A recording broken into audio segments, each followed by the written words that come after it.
Hello everyone, welcome back to Iron Conflict and Frontline. Today we are looking at one of the most dramatic developments in the Middle East right now, the potential entry of Turkish troops into Gaza, the mounting fears from Israeli Prime Minister Netanyahu, his appeal for help from former US President Trump, and the bold step by Turkish President Erdogan.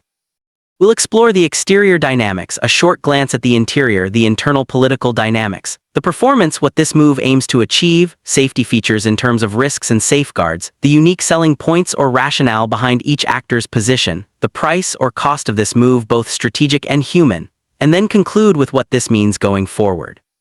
Let's begin with the exterior dimension, what we can see externally.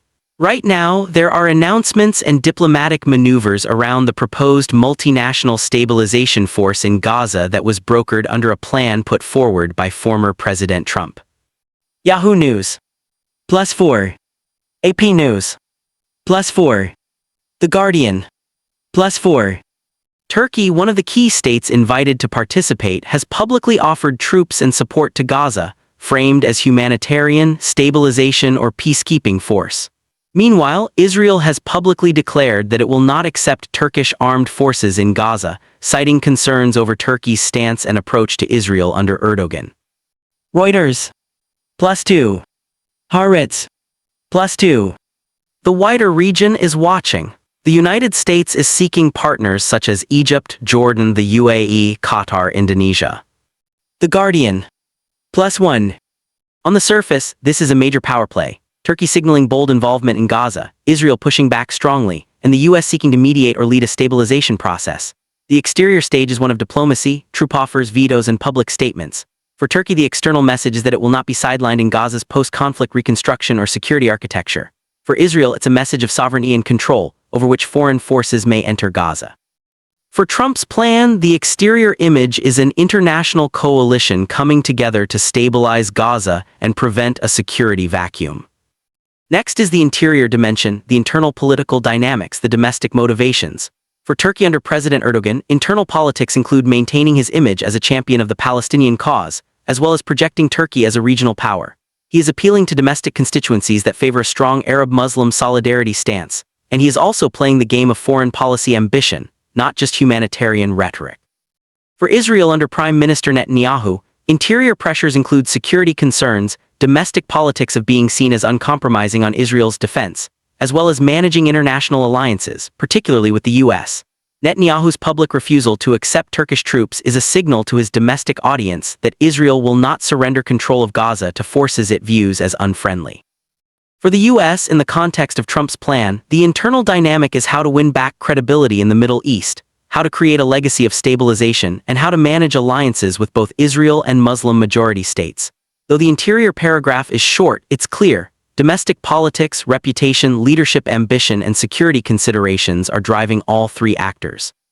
Now let's talk about the performance, how this move is being executed, what the players are doing, and how effective it might be. On Turkey's part, the performance is one of readiness and offer, public statements that it is ready to deploy troops to provide support to take a role in Gaza. On Israel's side, the performance is a strong public opposition.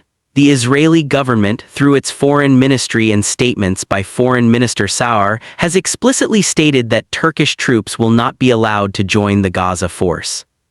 AP News. +1. The US is performing by brokering, negotiating, trying to assemble a coalition, and also publicly emphasizing that participating states must be acceptable to Israel. The Guardian. So far, the performance is mixed. Turkey has spoken boldly but has not yet gained formal entry. Israel has publicly blocked Turkey. The US plan is still forming. The question is how many troops actually get deployed, which countries, under what mandate. The effectiveness will depend on coordination, mandate clarity, rules of engagement, and crucially whether Israel allows such forces and whether they can operate safely. Let's move on to safety features. In this context, meaning the risks, safeguards, contingencies. There are significant risks for Turkish troops entering Gaza, risks of being drawn into conflict, being seen as partial, being targeted by hostile forces, and being caught in a broader Israeli-Palestinian conflict zone. There are diplomatic risks for Turkey in antagonizing Israel or being blocked. For Israel, the risk is allowing foreign troops that might operate under different loyalties or rules of engagement, thereby compromising Israel's security. For the multinational force concept, there are safety features needed: clear chain of command, strong rules of engagement, acceptance by all parties including Israel, Palestinian authorities and donors, and protection of civilians. If any participating state is not trusted by one side, for example Israel not trusting Turkey, then the safety of personnel and operational success are at risk. In short, the concept has to build trust, legitimacy, neutrality, safety features in a conflict zone. Next, the unique selling points: why each actor believes they offer something distinctive and beneficial. For Turkey, the USP is that it is a Muslim-majority country with historic ties to the region. It can appeal to Arab and Palestinian publics, it can provide military and humanitarian capability, and it can enhance its international standing. For Israel, the USP is its insistence on controlling the security architecture in Gaza, maintaining its strategic depth, and ensuring that any stabilization force is acceptable to its interests. For the U.S. Trump plan, the USP is the formation of a multilateral stabilization force to end the war, avoid a security vacuum, signal U.S. leadership in the region, and produce a legacy of peacebuilding. Now, the price: what are the costs, compromises, and possible downsides? For Turkey, cost could include conflict exposure, diplomatic damage with Israel or other international partners, heavy financial military commitment, domestic blowback if things go wrong. For Israel, cost could include appearing isolated, diplomatic tension with Turkey, which has other regional leverage, and the possibility that if it obstructs a stabilization force too much, there could be a worse security vacuum in Gaza. For the U.S. plan, cost includes the difficulty of coordinating multiple states, risk of failure, the huge resource commitment, and the possibility of being blamed if stabilization fails.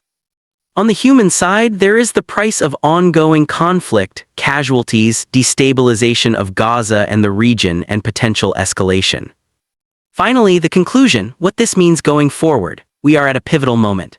The announcement of Turkish readiness to send troops into Gaza represents a bold step by Erdogan and Turkey, signaling ambition and readiness to play a major role in post-war Gaza. But Israel's firm refusal to accept Turkish troops means that this bold step may be blocked or delayed. The U.S. brokered plan for a stabilization force is under stress: which countries will be included, what the mandate will be, and whether Israel will accept it. The outcome will affect regional power dynamics: Turkey's role in the Arab-Israeli conflict, Israel's control of Gaza, U.S. influence in the Middle East. If Turkey is excluded, the cost will be reputational and strategic for Ankara. If allowed, it could shift regional balances. For viewers and stakeholders, the key questions are: will Turkish troops actually enter Gaza? Will Israel allow it? Will the stabilization force succeed? What happens if it fails? In short, we have a high-stakes game unfolding: Turkey making a bold offer, Israel drawing a red line, the U.S. attempting to orchestrate a coalition, the region watching, the implications huge. We will continue to monitor how this develops: the troop commitments, diplomatic negotiations, and on-the-ground realities in Gaza. Thanks for watching. Don't forget to like, subscribe, comment your thoughts below. Do you think Turkish troops will enter Gaza? Will Israel relent? What's next? Until next time on Iron Conflict and Frontline.